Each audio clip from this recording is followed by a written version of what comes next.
Onto this now. The Mauritian government will claim compensation from the Japanese company whose bulk carrier struck a coral reef off its coast last month. Now, the front part of the MV Wakashio has sunk, with the broken section expected to reach the bottom in about 24 hours, according to reports out of Mauritius. Now, the stern of the ship is still stuck amongst the reefs.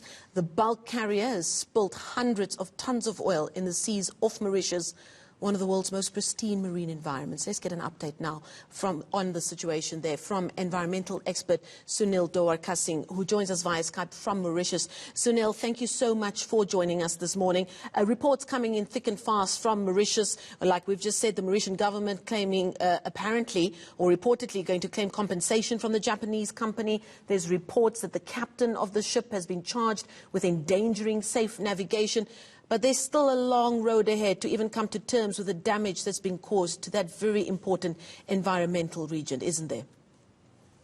Yeah, of course. Let me start by the last point that you raised. I think the impacts of this oil spillage will be like, in the medium term and in the long run, we would most probably see a lot of these impacts, mostly caused by chemical and biological effects. You know, what we are seeing right now after the wreckage is like those very visual pollution, you know, on the lagoon and in the shoreline.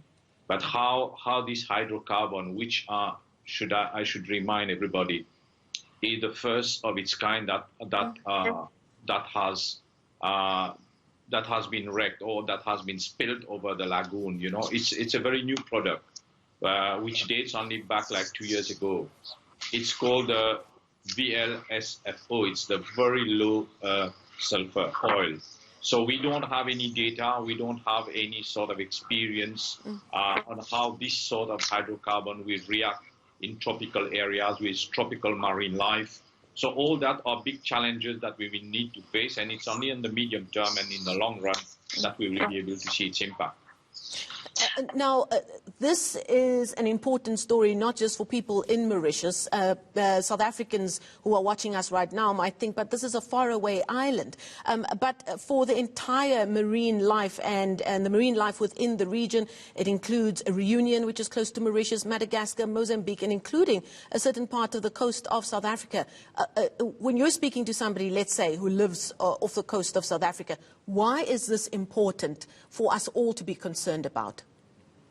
I mean, first of all, it concerns all ecologists, environmentalists, and people who love nature and who don't want to see their ocean becoming like a cemetery where you can just dump any wrecked ship, you know, instead of taking better solutions that do exist today. It's about people who love coral the reefs. It's about people who love marine life, who like to dive to see all these things. And probably one of the most beautiful sites around in the region, in the southern hemisphere, is being affected by this oil spillage.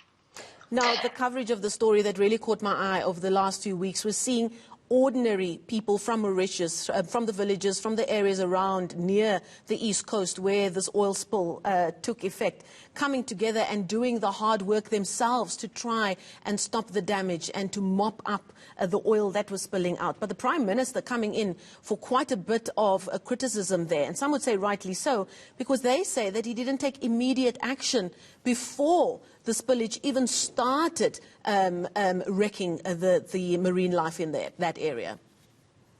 It is a fact that this ship stayed on the reefs for more than 12 days, and there was no reaction. I mean, during those 12 days, a lot could have been done, and probably had we emptied the tanks of this vessel, most probably this oil spillage would not happen. This is where probably a lot of people are wild with the government, not only with the Prime Minister, but with the Minister of Environment and Minister of Fisheries, who in their opinion, didn't take the right decision. And that's my opinion as well.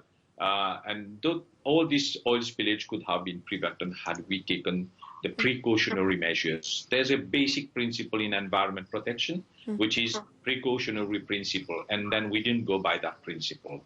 And the ship laid there after 12 days on the 6th of August, oil started spilling. Even then, the proper actions were not taken, you know, like isolating the ship all around with booms were not taken. This is where, first of all, the first reaction of people was like, okay, they were wild, there was a sense of revolt. But then the survival instinct came immediately after that, and they took over the whole operation of trying to prevent the oil from reaching the coastline, despite the fact that a lot of this oil had already polluted our coastline. But I would say the actions of the civil society and the people around stopped that major chunk of this oil to reach our shoreline. Yeah. Now, along with being an environmental expert, you're also a senior environmental strategist with Greenpeace. You're also a member of parliament in the Mauritian government for 10 years.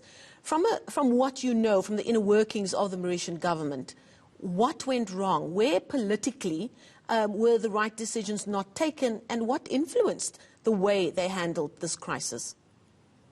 I mean, I would say in terms of preparedness, this is what people, the government is saying in terms of preparedness, but I don't agree with this fact, because since 1993, constantly, we were one of the first African countries to have an oil spill response plan, which was drafted in 1990. And since that time, 1993, a series of capacity building, people were getting trained, and not later than 20th of March this year. I'm saying 20th of March this year in Zanzibar, a delegation from Mauritius attended a high-level workshop on oil response and made a presentation. So, where are all these people? Why haven't they come in the front line to save the coastline? So this is one thing. There is a problem of organization. There is a problem of structurization. And I think there has been a lot of failure of major institutions in the country when we had this oil spillage. It's an institutional failure to start with. And let's hope that that can be mopped up as much as the oil as well. Thank you so much for your time and your insight. That's Sunil Dowarkasing. He is an environmental expert speaking to us live there from Mauritius, giving an update on a developing story there since last month when the MV Wakashio went to ground. A Japanese-owned bulk carrier went to ground, causing quite a bit of damage on the coast and these important reefs in the beautiful area of Mauritius.